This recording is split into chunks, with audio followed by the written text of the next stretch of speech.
Okay, what have we got today? Pass-through socket sets. Something I've discovered a few years ago. You know, not an everyday tool, but when I use it, really handy. So we all know the traditional Chrome Valium socket and wrench set. So the sockets, click onto the wrench and off you go doing up bolts. Now what happens when the nut is deeper than you know, the socket itself? I mean, you can get long reach ones, but what happens if you're working on something like studding? So this is just something I've grabbed off the side, and if you've got studding, you know, what happens if the bolt's further down than what the socket can reach? Okay, so we've got the options of grabbing the old trusty spanner, adjustable or whatever you like, and getting on a nut. But I like speed. I like to get things done quickly, and the scenario for me on this kind of stuff would be something like this. I don't know if you've seen these valves before. So sometimes when I'm fitting things like safes and things, or if I've got to anchor something to a wall like a gun cabinet, depending what I'm working on, these little valves, what they basically do is you drill a hole in the wall, you insert this valve, then you'll get the studding and it has a little chamfered end on the end like that, and then you'll smash this into the valve in the wall.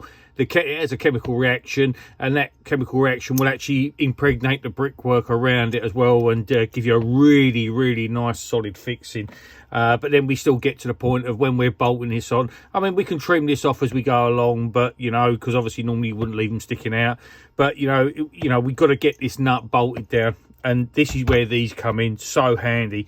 And what they basically are, they're sockets that have a hole right through them, as well as the wrench itself.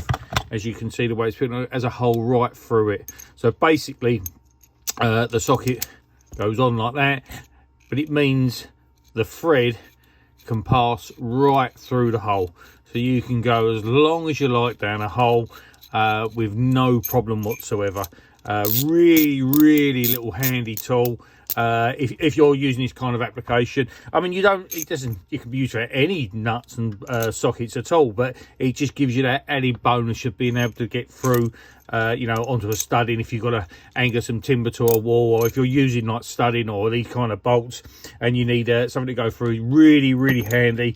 I've had this quite a while. It's not a tool that I use every day, as I say, but when I do pick it up to use it, it's been quite a godsend.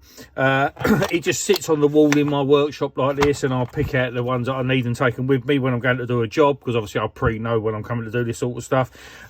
They're not hugely expensive. I think I picked this one up on Amazon a few years ago, and I say, you know, I'll keep it in the rack so nothing gets lost, and I don't keep it in the van. I say it just stays hooked on the wall, and then I'll just grab the nut that I'm going to go and do, and then when I come back, I'll put it back on the shelf afterwards. And I just thought it was a really handy tool, and as a good tip to know. Hope you like it. Cheers.